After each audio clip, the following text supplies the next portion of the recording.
Pakistan's Federal Investigation Agency is leaving no stone unturned in probing the Cipher case against former Pakistan Prime Minister Imran Khan, who is now behind bars. Less than an hour ago, former Finance Minister and PTI Vice Chairman Asad Umar has also been arrested by the FIA in connection with the Cipher case. Umar's arrest comes hours after another former PTI leader alleged that police personnel abducted her daughter. Shireen Mazari, a former federal minister, accuses Pakistan police officials of abducting her daughter Iman Zainab Mazari Hazir from the latter's house early Sunday morning. She alleges that the officials were quote-unquote dressed in plain clothes. Shireen Mazari has termed the alleged abduction as an act of state fascism. Now, Sunday's twin arrests come after former Foreign Minister Shah Mahmood Qureshi was detained on Saturday and taken to the federal agency's headquarters in Islamabad. He has now been sent to 14 days physical remand by an Islamabad court. Analysts opine that these arrests are being made to tighten the noose around Imran Khan and to put a stop to his political career. The World Cup winning cricketer turned politician is facing a barrage of cases, most notably the Cipher case in which he is accused of revealing state secrets to the public. Now, the PTI leader was arrested on the 9th of August and sentenced to 3 years. As per reports, he was jailed for illegally selling state gifts worth nearly $500,000 in another case.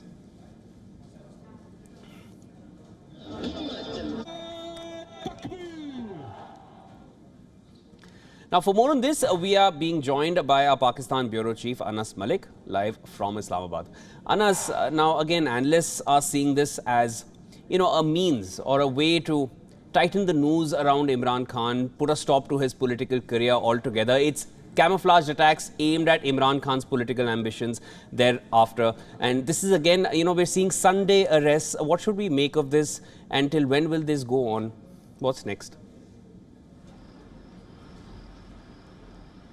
Well, there were two separate arrests on Sunday, Shivan. First is Iman Mazari, which is an unrelated case. It's to do with incitement to violence. It's an absolute shameful or a sham of an arrest that has been done by the Islamabad police in a speech that she made on Friday at the PTM's gathering just in the outskirts of Islamabad. Now, that is something separate. A short while back, the former PTI Secretary General and former Finance Minister Asad Umar was arrested from his residence as well in connection with the Cipher saga and in connection with his involvement in the Cipher case.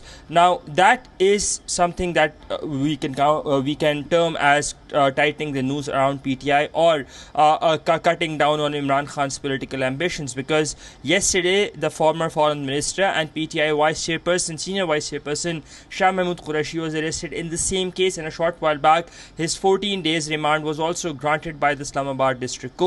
Now, the problem at heart remains is that how did Imran Khan and his close confidants use this cipher for their personal and political gains, and how did they damage the state's integrity at large? The reason we're seeing these crackdowns having taken place, and I think they will continue until all of those mentioned in the FIR and those audio leaks are taken to task and are apprehended by the Federal Investigation Agency.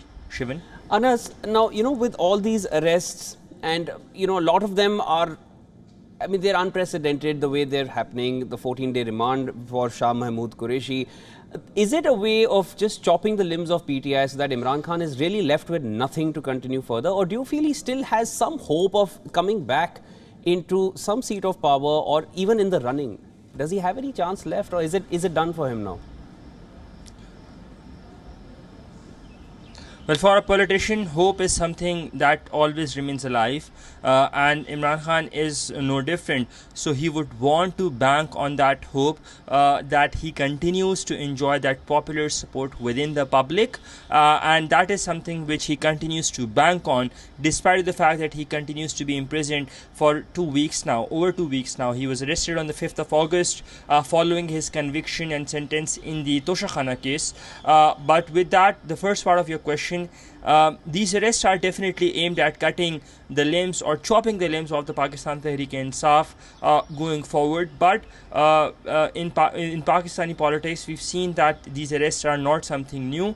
It might be new for the Pakistan Tehreek-e-Insaf, the PTI, but overall in Pakistani politics, it's not something new. We've seen that happen with the Pakistan People's Party, the Pakistan Muslim League Nawaz, and now PTI is no different. But what we have to understand is the larger game at play is that these arrests, they don't squash or quell a political party. They in fact make these political parties much more stronger and and they continue or they happen to have that public narrative sway in their favor as and when they get back on their own feet. Shivan?